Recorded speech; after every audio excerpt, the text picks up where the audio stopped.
Halo teman-teman. Eh, di sini saya akan membantu teman-teman yang belum bisa atau belum tahu sama sekali cara membawa mobil, atau yang saya gunakan sekarang ini adalah truk Isuzu Elf. Ya, saya juga baru beberapa bulan megang ini ya. Fitur yang ada di dalam mobil ini atau cara pengoperasiannya kurang lebih seperti mobil kecil aja. Oke. Untuk yang sudah profesional atau mahir dalam mengemudi mobil, ya mohon maaf ya kalau ada kesalahan ya. Oke, langsung saja kita mulai ya. Pertama itu ada persneling ya. Ini persneling ini adalah untuk mengatur percepatan putaran mobil atau putaran mesin ya, putaran gigi dari transmisi. Ini ada gigi 1, gigi 2, gigi 3, gigi 4, gigi 5, R atau reverse mundur. Setiap kita memasukkan persneling ini, kita wajib menginjak kopling. Oke. Di sini banyak karet-karet ya. Ini habis saya beli nasi bungkus, karetnya saya taruh sini untuk sarapan, untuk makan siang. Nah, setelah paham persneling ini, kita pindah ke sini ya. Nih, di sini ada 3 buah pedal nih. Yang ini kopling, yang ini rem, yang ini gas. Nah, nih, ini kopling, ini rem, ini gas. Setiap kita memindahkan gigi, apabila kita ingin memasukkan gigi 1, ini kan gigi 1, kita dorong ke pol ke kiri, kita harus menginjak kopling. Kita harus menginjak kopling, masukkan gigi. Itu targetnya seperti itu. Untuk jalannya nanti saya beritahu ya. Untuk kopling ini sendiri fungsinya adalah untuk menghubungkan dan memutuskan putaran dari mesin atau engine ke transmisi. Nih, gunanya kopling ini, dari engine ke transmisi diputuskan dan dihubungkan oleh kopling ini. Ya, kalau rem ya semua sudah tahu ya, untuk memperlambat atau menghentikan laju sebuah kendaraan. Sedangkan gas ini ya untuk percepatan. Untuk kecepatan oleh kendaraan itu diatur oleh gas ini. Kemudian di sini ada steering. Ini steering atau kemudi. Ya, semua sudah tahu lah. Kemudian di sini kunci kontaknya ya pasti sudah tahu lah. Nih. Untuk rating kita, kalau kita pull naik ke atas, dia rating kiri. Kemudian kita kembalikan ke tengah, kita tarik ke bawah, dia rating kanan. Ini untuk ini ada panel-panelnya. Nih. Ini tanda baterai atau aki. Kalau pada saat mobil dinyalakan, aki tadi masih nyala, berarti terjadi kerusakan pada dinamo isi atau alternatornya, charging sistemnya itu bermasalah karena baterai tidak mengisi. Kemudian ini P ini adalah parking yang ini. Nih, kalau ini kita turunkan, dia akan hilang. Kalau kita tarik, dia akan muncul. Oke. Untuk ini adalah RPM, rotasi per menit. Kalau kita gas, dia akan. Sedangkan ini adalah speedo, kilometer. Oke, kita matikan dulu mesinnya. Untuk ini untuk beberapa mobil atau tipe mobil truk, roda 6 engkel, roda 4 atau engkel itu truk mobil pribadi itu memiliki fitur, maksudnya posisinya agak ada yang beberapa tempat yang berbeda ya. Seperti maksudnya maksudnya kalau seperti wipernya, ini kan wiper nih. Tuh. Wipernya. Iya, ini air wipernya untuk nyamperkan air wipernya. Sedangkan wipernya itu ini. Nah. Ini pelan. Ini agak kencang. Untuk beberapa mobil ada dia pelan, berhentinya sekali, berapa detik lagi, putar lagi, berapa detik lagi, putar lagi, atau keduanya dia begini, yang ketiganya dia kencang. Kalau ini dia hanya 2 aja, pelan sama super pelan. Kalau berapa mobil ada yang set berhenti berapa detik, nanti jalan lagi. Itu biasanya mobil-mobil kecil ya, atau truk-truk seperti PSP 100 dulu yang saya bawa dulu juga seperti itu. Untuk beberapa mobil mungkin penempatannya agak ada yang berbeda ya. Ada yang di sini wipernya, kalau ini kan di sini wipernya. Untuk ini ya seperti lampu. Ini lampu, ini untuk nembak ngedim, sama juga lampu jauh, tapi biasanya menggunakan di sini. Kalau kita mau minta isyarat jalan, sini. Kemudian ini ada handbrake ya. Ini kalau mau menurunkan handbrake, ini ditekan dulu, ini ditekan, tarik ke atas baru turunkan. Nah, kalau mau handbrake langsung tarik aja, enggak masalah. Kadang ada beberapa teman-teman yang berapa kali ikut saya itu dia enggak bisa menurunkan ini, langsung turunkan gini aja, itu enggak bisa. Kadang ditekannya tapi langsung diturunkannya juga enggak bisa. Nah, enggak bisa ini, langsung diturunkan itu enggak bisa. Biar ditekan pun kalau langsung diturunkan enggak bisa, dia harus ditekan, tarik ke atas baru turunkan. Nah, itu. Oke, langsung saja kita ke pengoperasiannya ya. Oke. Pertama kita nyalakan mesin dulu, start mesin. Nah, start mesin. Kemudian kita cari posisi terenak ya, posisi terenak. Misalnya steeringnya diputar dulu kayak mana yang menurut kita paling enak. Tempat duduknya ini ada setelan tempat duduknya di bawah sini juga nih, di bawah ini. Nih. Bisa maju mundur, diatur lah sebagaimana kita nyaman. Oke, kemudian ini persneling. Untuk beberapa mobil kecil, mobil pribadi atau mobil lainnya, mobil besar, ada yang kalau kita starter gini dia tidak bakal nyala, tidak mau nyala kalau tidak kita injak remnya. Itu ada beberapa tipe-tipe mobil yang harus kita injak remnya baru dia mau nyala. Itu kan untuk sebagai safety aja ya, untuk safety-nya. Kalau ini langsung saja ya. Nah, kita nyalakan dulu. Kalau ini aman aja, yang penting posisi netral. Cara dia mengetahui netral ya, goyangkan aja kanan kiri, ini sudah netral. Sebenarnya kelihatan dari tengah gini sudah kelihatan kalau ini netral, tapi kalau kayak gini kan dia kanan kiri tidak bisa.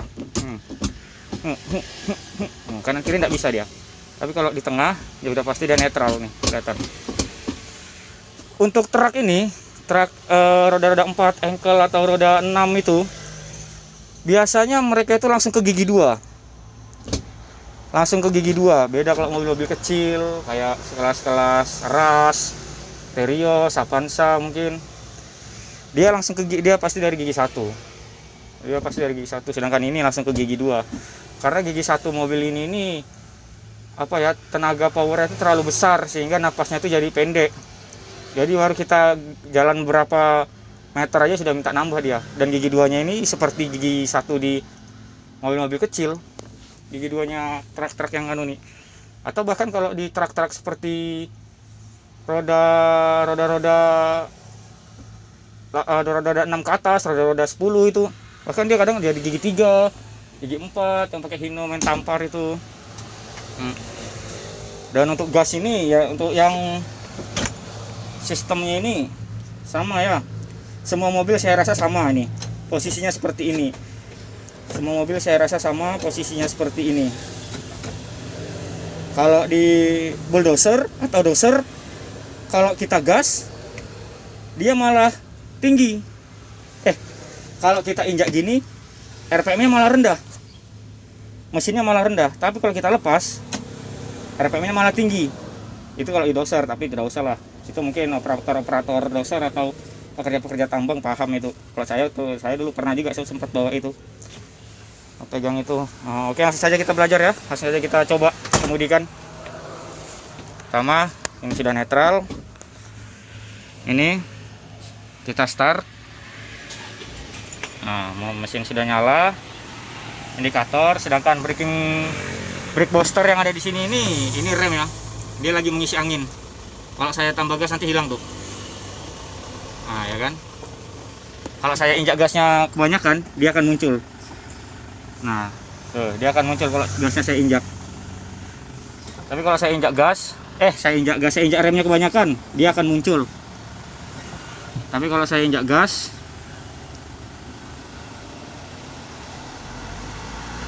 nah, anginnya akan mengisi. Oke, langsung saja ya. Ini sih kalau truk-truk engkel lain sih tidak seperti itu ya, karena menggunakan booster angin mungkin. Saya juga belum pernah merhatikan mesinnya. Langsung saja, mesin sudah nyala. Karena biasanya ya ini kalau mobil kecil menggunakan gigi 1 ya, tapi ini kita langsung gigi 2. Setiap kita mau memindahkan gigi atau memasukkan gigi, kita wajib menginjak kopling. Injak kopling. Oke. Injak kopling, masukkan gigi. Teruskan gigi, atau lepas handbrake, atau kalau sudah ahli mungkin bisa lepas handbrake dulu baru masuk ya, itu tergantung orang sih. Lebih safety sih seperti ini. Nah, kopling kita lepas pelan-pelan.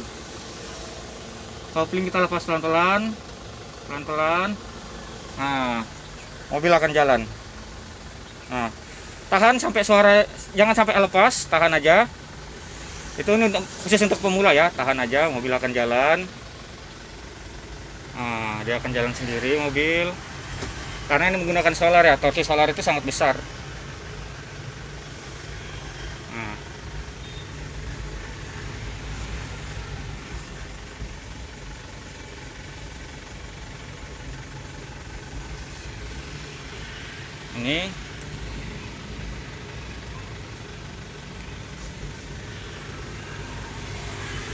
Ini belum saya gas dari tadi ya. Oke, kita injak kopling, kita injak rem. Kita injak kopling, injak rem, mobil akan berhenti. Nah, karena mobil diesel ini powernya tinggi, jadi kadang kita tanpa muatan pun mobil itu bisa jalan. Kalau di mobil gasolin atau bensin dia agak cenderung lebih cepat ya, tenaga yang dihasilkannya agak sedikit rendah lah taruhnya. Jadi kita harus dibantu dengan gas. Beda dengan ini. Tapi kalau sudah ini untuk pemula saja ya. Nah, masukkan ini. Lihat. Ini dilepas. Koplingnya dilepas pelan-pelan sampai dia jalan, dibarengi sama rem.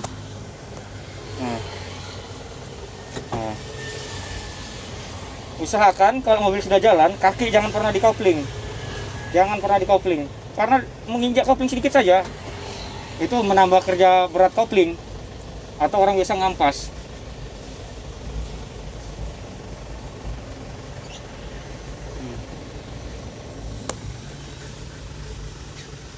Untuk perpindahannya sama saja. Untuk perpindahan gigi, injak kopling, masukkan gigi 3 tuh, karena saya dari gigi 2 ya, langsung gigi 3.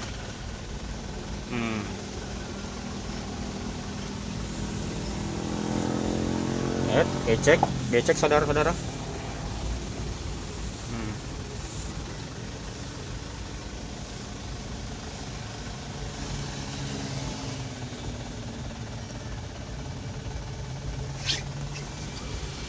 Pasti kebanyakan dari teman-teman itu di awal mobil pasti akan mati-mati. Itu wajar. Mobil akan nyendat itu wajar. Karena teman-teman pasti akan melepas kopling itu langsung secara habis. Seperti ini. Teman-teman pasti akan menginjak kopling. Masukkan gigi. Pasti kaki teman-teman ini kalau nggak nginjak, otak teman-teman atau pikiran teman-teman belum sinkron dia. Karena kebanyakan teman-teman akan fokus di satu kaki aja. Pasti teman-teman hanya fokus di satu kaki. Seperti ini pasti. Nah, lepas kopling. Hanya lepas kopling saja terus, lepas kopling. Kalau saya sih ibaratnya kayak apa ya? Mobil tetap nyala, tapi teman-teman pasti akan seperti ini. Pasti akan kayak gitu. Akan mati mendadak. Tidak usah seperti itu. Tetap santai saja. Injak kopling, masukkan gigi. Lepas pelan-pelan. Saat mobil itu mau jalan, jangan langsung dilepas. Pas sudah jalan gini, digas sedikit, tapi kopling tetap perlahan-lahan melepas. Kopling perlahan-lahan melepas.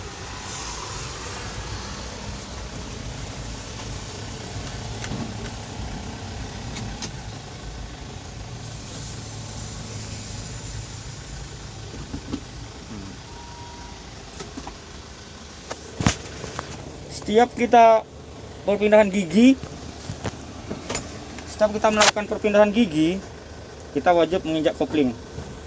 Wajib menginjak kopling. Dan apabila kita posisi laju dan ingin mengerem, kalau remnya tidak terlalu signifikan, maksudnya untuk memberhentikan memperlambat aja, tidak masalah tidak injak kopling. Tapi kalau untuk dia cenderung untuk menyetopkan mobil itu atau stopnya signifikan, wajib menginjak kopling. Itu wajib agar motor tidak mati. Dan kalau orang-orang yang sudah ahli itu, dia tidak injak kopling memang. Mobil laju, dia tidak injak kopling, tapi giginya dinetralkan. Giginya dinetralkan baru dia injak rem. Jadi kayak gitu mereka laju kan, tiba-tiba di depan ada apa. Kalau biasanya injak kopling, rem. Nah, injak kopling rem, tapi kadang beberapa orang laju, ada apa di depan, cepat tangannya menetralkan baru ngerem. Itu kopling nggak terlalu ada gannya lagi kan, karena gigi sudah netral juga. Nah, gimana teman-teman, kalau kurang jelas ya karena kamera terbatas ya, tidak ada teman saya sendirian juga. Seperti itulah intinya teman-teman. Intinya kalau mau jalan pertama teman-teman itu pasti paling utama dalam belajar mobil itu yang pertama menentukan sikap. Maksudnya sikap untuk mobil itu berada di tempatnya atau steering. Anunya lah. Apa kalau orang bilang itu kalau kita jalan itu kan menentukan dia belok kanan belok kirinya. Sama dengan awal pertama jalan itu. Awal pertama jalan pasti teman-teman sulit di gas dan koplingnya itu, melepaskannya. Yang kedua itu kesulitannya itu pasti berada di jalur. Teman-teman pasti cenderung ininya goyang, gini goyang seperti ini kan. Teman-teman pasti bingung. Teman-teman pasti bingung itu. Steeringnya pasti teman-teman yang baru belajar itu pasti gini-gini kan. Panik dia pasti kanan kiri dua tangan itu. Dua tangan kan gini, begini. Nah, dia kaku menentukan mobil itu mau kemana. Menentukan mobil itu semua di jalur. Teman-teman itu hanya fokus di jalur saja. Jangan teman-teman pikirkan kendaraan lain di depan. Yang penting teman-teman di jalur teman-teman itu sudah aman. Dan steering itu tidak perlu digini-gini kan teman-teman. Steering itu kalau bisa ditahan diam aja. Kalau memang kadang ditahan diam aja teman-teman, seperti ini nah, seperti ini. Steering itu ditahan diam gini aja teman-teman. Senterkan dia biasa aja, tangan teman biasa aja. Kadang ada beberapa teman-teman yang gugup atau apa begini dia begini. Dan pada saat belok itu jangan terlalu banyak teman-teman. Kalau belokannya tidak terlalu menikung. Kadang teman-teman itu kalau sudah mau nikung itu mobil itu belum belok, dipaksanya lagi belok. Padahal sekali dia belok, teman-teman panik dikembalikannya kayak gini. Nah, itu yang menyebabkan mobil itu hilang kendali. Seperti itu. Makanya kalau bisa, kalau mau belajar itu relax saja. Relax, tidak perlu panik ya, tapi wajar lah, namanya antara gugup, antara bangga, pasti teman-teman kayak gitu dia. Mau belajar mobil itu hal yang wajar sih. Yang utama ya pertama itu teman-teman tetap di jalur. Nanti lambat laun teman-teman pasti paham dengan posisi mobil yang teman-teman bawa ini, untuk menentukan dia belok ke kiri, belok ke kanan, belok kiri, belok kanan, itu pasti teman-teman lambat laun akan paham. Yang utama teman-teman harus relax, santai, jangan gugup, jangan panik. Kemudian apalagi ya, untuk mundur ya biasanya sih kalau pemula itu dia maju mundur dulu teman-teman. Masukkan gigi maju, gigi 1, gigi 2, atau lepas kopling, mobil akan jalan sambil digas. Kopling jangan lepas dulu, kalau sudah jalan baru kopling dilepas. Nah, itu biasanya gitu, baru masukkan gigi mundur, injak kopling, masukkan gigi mundur. Mobil ini ya dilengkapi dengan kamera mundur ya. Cukup mewah juga sebenarnya mobil ini ya, kurang lebih mobil pribadi lah. Biasanya kalau yang belum pernah sekali naik mobil, dia hanya belajar maju mundur. Kalau memiliki lahan yang cukup luas ya bisa dia langsung setir kiri, steering kanan. Mungkin itu teman-teman, kalau ada yang kurang jelas mungkin bisa di kolom komentar memberikan pertanyaan. Untuk apa kata-kata yang kurang berkenan mungkin, atau kata-kata yang tidak jelas, atau kata-kata yang kurang enak lah didengar lah, atau bahasa yang salah, ya saya minta maaf lah teman-teman ya, namanya kita manusia tidak luput dari dosa. Oke, jangan pernah menyerah teman-teman, tetap semangat dan berjuang.